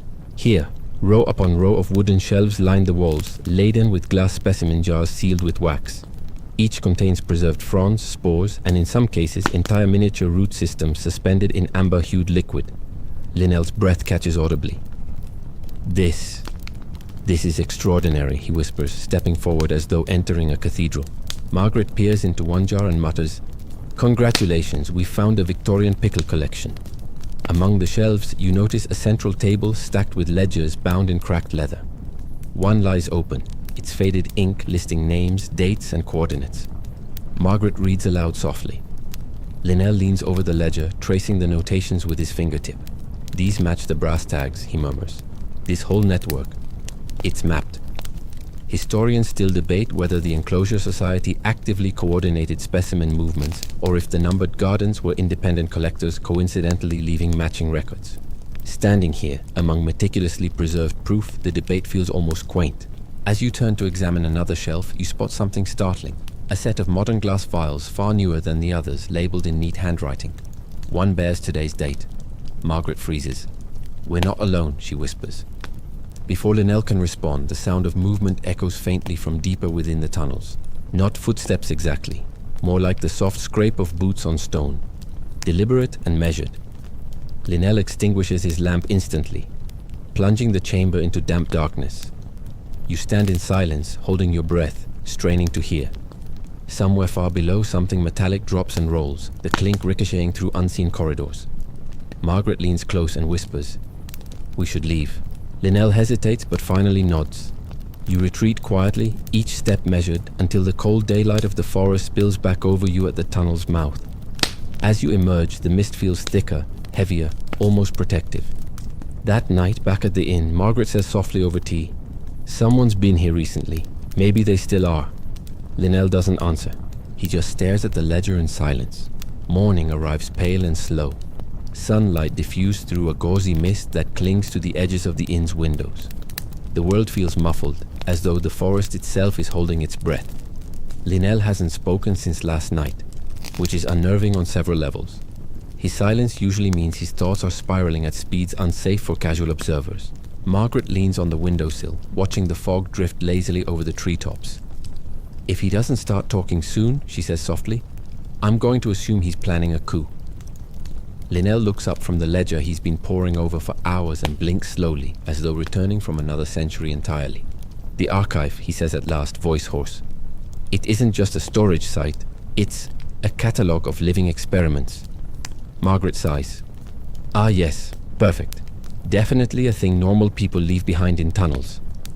After a brief but entirely unconvincing promise from Linnell that today will involve caution, you return to the terraces. Lamps and ropes packed neatly into Margaret's satchel alongside an unreasonable number of biscuits. The mist hangs low and cool, wrapping the forest in a shifting veil. At the tunnel entrance, Linnell pauses, his fingertips brushing the rusted iron sign before stepping inside. The archive greets you again with its damp hush, the faint drip drip drip of unseen water echoing softly along the stone walls. This time you explore deeper, beyond the first chamber of shelves. The narrow passage slopes downward into a second vault, larger and colder than the last. Here the jars give way to something stranger. Wardian cases, dozens of them, lined in precise rows. Some are cracked and dry, long abandoned, but others still hold thriving miniature ecosystems beneath their glass. Condensation beading along the panes like tiny stars. Margaret leans close to one, peering at a small curling fern no larger than her thumb. "How?" she whispers. "Is this still alive?" "Still." Linnell studies a nearby case, finding a small copper valve connected to an ancient pipework system running along the wall. "Automated irrigation," he murmurs. "They engineered this to sustain itself." You walk slowly between the rows, lantern light glinting across glass and brass. In one cracked case, you find fragments of an old note scrawled in faded ink. Specimens reserved for succession protocol. Margaret frowns. Succession protocol? That sounds ominous. Historians still debate whether Victorian botanical societies operated with an explicit sense of legacy, planning for future generations, or whether that is a romantic projection layered onto their meticulous record-keeping. Here, though, the truth feels tangible. Someone planned for these plants to outlive their collectors, and possibly their entire era. As you move deeper into the vault, you hear it again. Soft footsteps somewhere beyond the rows. This time, they're closer. Linnell raises a hand, silencing everyone. The three of you stand perfectly still, lantern light dimming in the damp air. A shadow moves at the edge of vision, tall, deliberate, silent. You catch only a glimpse before it slips behind a row of cases and disappears entirely. Margaret exhales shakily. "If they're hostile," she whispers, "I vote we surrender immediately." You wait several long moments, but the sound doesn't return. Instead, you notice something else. One of the Wardian cases has been wiped clean of dust recently, its brass fittings polished to a soft shine. Inside, a delicate fern rests beneath perfect humidity, its label handwritten in fresh ink. Davalia obscura. Site 22, transfer. You glance at Linnell, who nods slowly, his expression unreadable. "They're still active," he says quietly. "Whoever they are." Back at the inn, the air is heavy with unspoken tension. Margaret sits by the fire, sketching the polished Wardian case, while Linnell carefully transcribes every detail of the new label into his notes. Outside, the mist thickens into a pale curtain, swallowing the forest edge entirely. Somewhere in the distance, an owl calls once, low and mournful. The mist hasn't lifted by morning.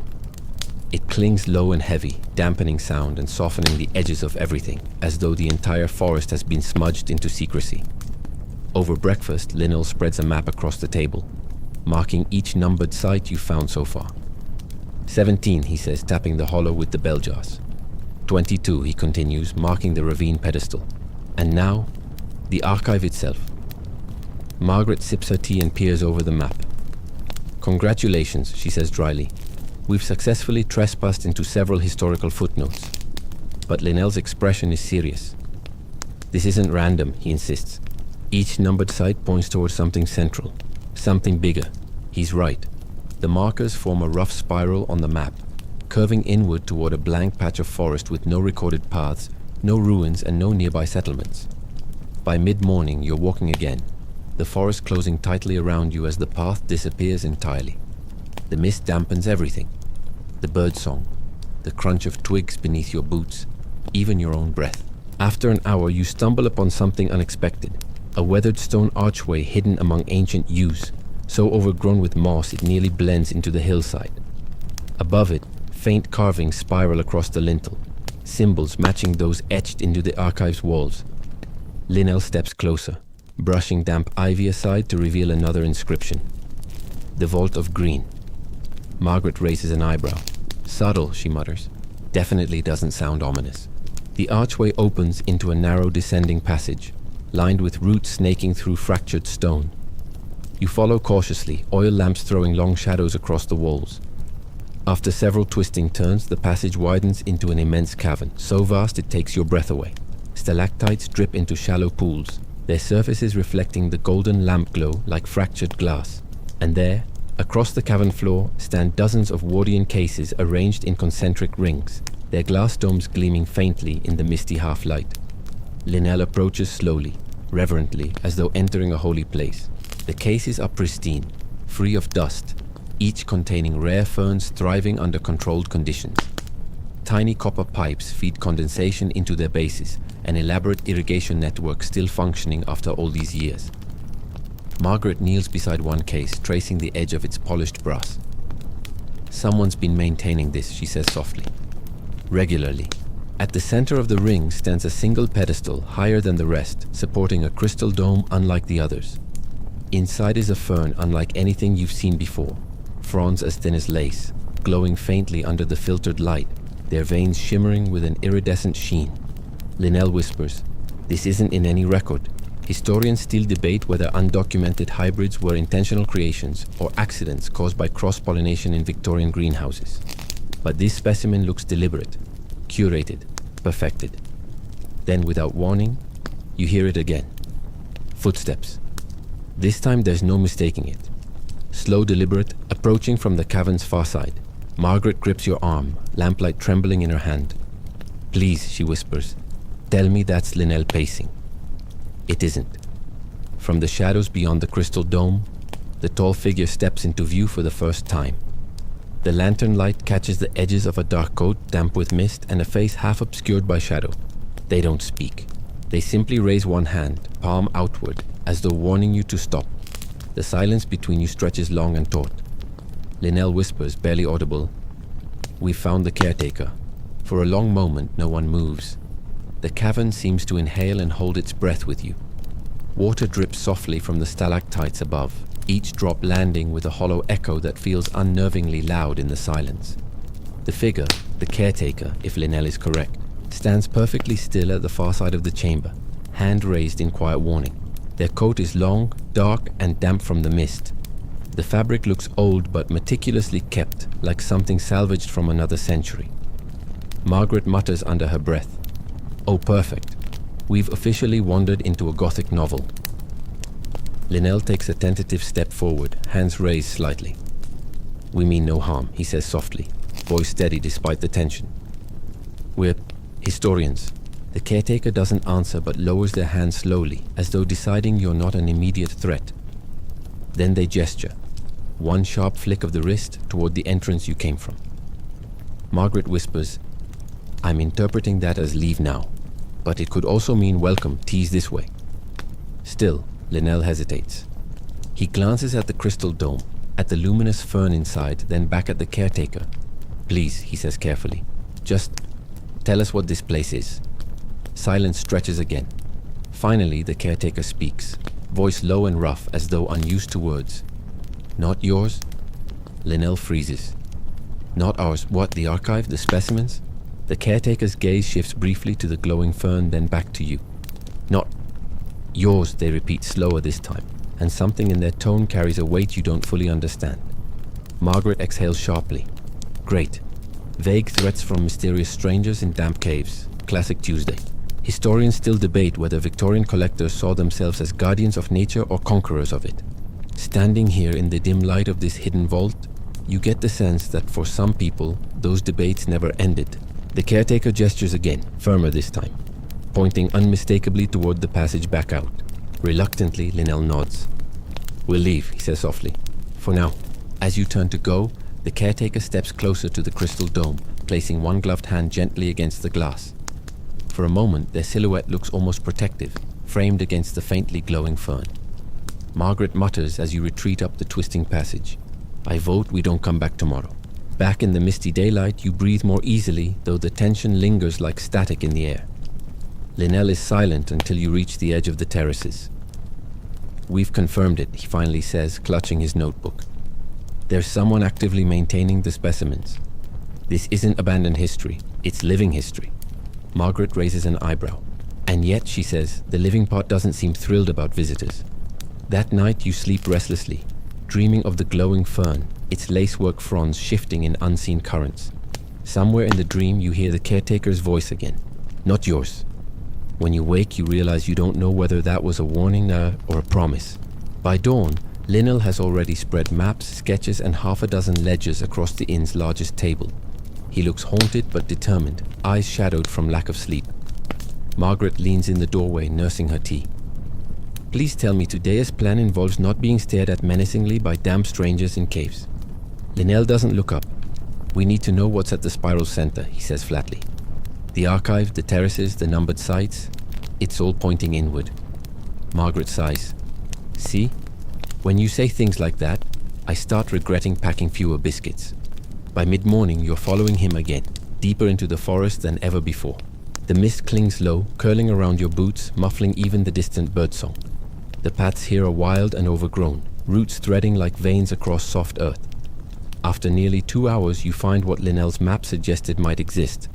An ancient stone boundary wall, crumbled in places but still partially standing.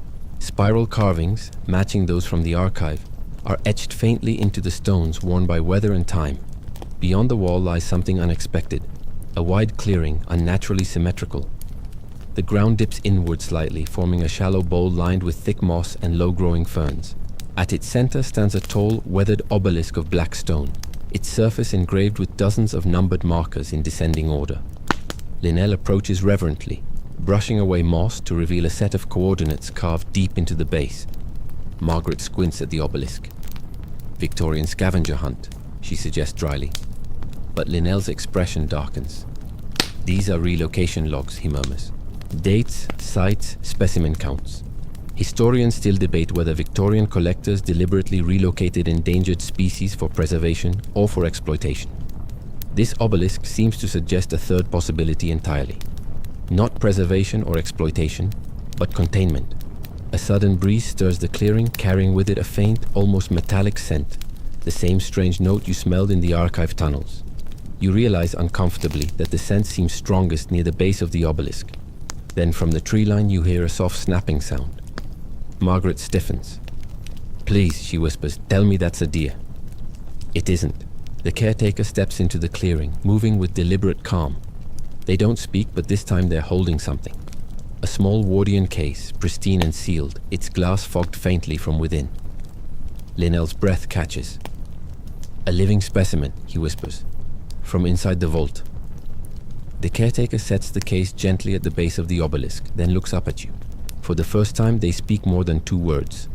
Last one, they say softly. No more. Linnell steps forward, but the caretaker lifts a hand sharply, halting him in place. Their expression is unreadable, but the message is clear. This, whatever it is sacred. Then, without another word, they turn and vanish back into the mist. Margaret exhales shakily. I don't know about you two, she says, but I'm starting to feel like we are the intruders in someone else's story. Back at the inn that evening, Linnell sketches the obelisk obsessively, muttering fragments about coordinates, succession protocols, and containment.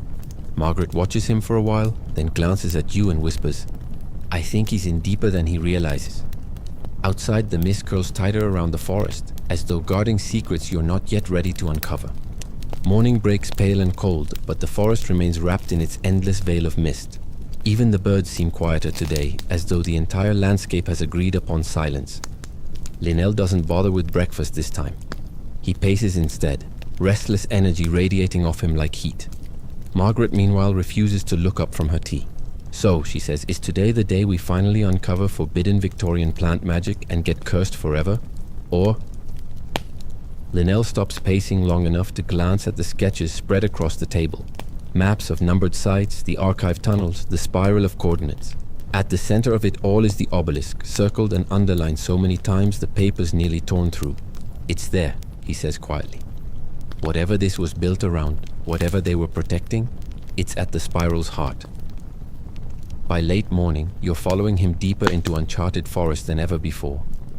The mist grows denser as you move, muffling the crunch of leaves and swallowing the edges of the world. You pass fallen stone markers half buried in moss, each carved faintly with the spiral sigils seen throughout the archive. Finally, after nearly 3 hours, the path drops into a hollow you would have missed entirely if Linnell hadn't been obsessively tracing coordinates. Here, the forest falls silent. Even the air feels different, heavier somehow, thick with damp earth, and the faint metallic tang you've come to associate with the hidden network beneath the woods. In the hollow's center lies a stone disc, maybe 12 feet across, half buried under creeping vines. Around its edges, narrow brass inlays form concentric circles, each engraved with numbers, coordinates, and Victorian initials. At the disc's center, a single iron hatch sits flush with the stone, its handle mottled with rust but unmistakably intact. Margaret stares at it for a long moment. "I vote," she says carefully, "that we don't open the mysterious Victorian hatch in the middle of nowhere." Linnell doesn't even hesitate. "We're opening it." The hatch groans as it lifts, exhaling a deep rush of cold, stale air. Beneath, a narrow spiral staircase descends into darkness, each step worn smooth by centuries of passage. Lanterns lit, you begin the descent. The staircase seems endless, coiling downward until the walls widen into a vast circular chamber carved from bedrock. At its center rests a raised platform surrounded by more Wardian cases than you've ever seen. Hundreds of them arranged like a clock face, each labeled, numbered, and carefully maintained. Linnell walks among them in stunned silence, fingertips trailing along the glass. Margaret follows reluctantly, whispering, "This is either the world's weirdest museum or a Victorian Bond villainess lair." Then you see it. At the heart of the platform, beneath a perfectly preserved crystal dome, stands another fern unlike any recorded species. Its fronds translucent and veined with threads of faint luminescence, glowing softly in the shadows. A small brass plaque at its base reads, "Polypodium aeterna, Specimen 1. Linnell inhales sharply. "It's alive," he whispers. After all this time, historians still debate whether Victorian collectors ever truly believed they could engineer immortality through plants, or if that's a myth born of eccentric letters and exaggerated claims. But standing here gazing at this luminous fern thriving centuries after its discovery, the line between myth and reality begins to blur. Then, without warning, you hear footsteps behind you. You turn, and there's the caretaker again, emerging from a shadowed passage, lamp in one hand, keys jangling softly in the other. They don't look angry this time, just tired. "This place," they say slowly, voice low and rough, "was never meant to be found." Linnell steps forward carefully. "We're only here to understand," he says gently, "to preserve the history." The caretaker studies him for a long silent moment, then glances at the glowing fern. "It isn't history," they say. "It's future." For a while, no one speaks. The damp air hums faintly, filled with the soft drip of condensation and the quiet whir of hidden irrigation pipes feeding hundreds of Wardian cases. You become acutely aware of how alive this chamber feels, as though you're standing inside the lungs of something vast and ancient. Linnell finally breaks the silence. "Why hide it?" he asks softly, voice reverent rather than accusatory. "If this is what the Enclosure Society achieved, why bury it?" The caretaker steps closer, setting their lamp on the platform beside the crystal dome. In its glow, you can see their face clearly for the first time. Weathered, solemn, and far younger than you'd imagined. "They buried it," the caretaker says quietly, "because they feared what they made." Margaret frowns. "They were afraid of Ferns? The caretaker gestures toward Polypodium eterna, its luminous fronds shifting faintly without a breeze. Not ferns, they say. Change. These were experiments. Hybrids designed to adapt, endure, outlast. Linnell breathes almost inaudibly. Self-sustaining evolution. Historians still debate whether Victorian experimental botany ever truly ventured into genetic manipulation, or if those claims were wildly overstated by contemporary rumor. But here, seeing the impossible preserved beneath glass, you begin to wonder if the Victorians managed far more than anyone recorded. The caretaker turns toward you, expression solemn. The society fractured, they continue. Half wanted to share the work, half wanted to control it. In the end, both sides agreed on one thing. The world wasn't ready. Margaret glances pointedly at Linnell. Still isn't, judging by certain obsession levels in this room. The caretaker almost smiles faintly, before placing a gloved hand on the crystal dome. This is the last one, they say softly. Everything else has been returned to the earth. Linnell whispers, returned, or destroyed. The caretaker doesn't answer. Silence settles thick and soft. The lamplight flickers faintly across brass and glass, glinting like fireflies trapped in amber. For the first time, you sense no mystery to solve, no deeper passage waiting to be found. The spiral ends here. Eventually, you ascend the long staircase in silence, the damp air giving way to cool mist as you emerge into the clearing. Above, the forest sways gently in the breeze, as though nothing at all has changed. And yet, everything feels different. That night, back at the inn, you sit by the window long after Linnell and Margaret fall asleep. Outside, the mist curls slowly around the treetops, soft and pale beneath a rising moon. Somewhere deep in the forest, beneath stone and soil, a luminous fern breathes steadily, alive against all odds. You realize you may never fully understand what you've found, or what has been left deliberately hidden. But maybe that's the point. Some secrets aren't meant to be solved. The next morning arrives softly, all edges blurred by fog and early light. The forest exhales a slow, patient breath. And for the first time in days, you let yourself match its pace. No rushing maps, no chasing coordinates, just silence, damp earth beneath your boots, and the soft rustle of unseen wings moving between branches.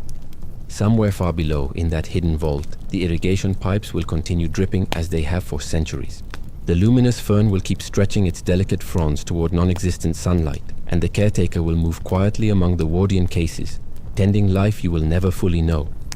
It is enough now to let the mystery remain where it belongs, untouched, unbroken, cradled by time and stone.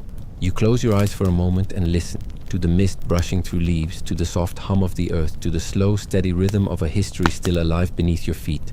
Sleep finds you easily tonight, carrying you into dreams threaded with fern fronds and spirals, where nothing chases you and nothing asks to be solved. Only stillness, only green. The spiral ends here.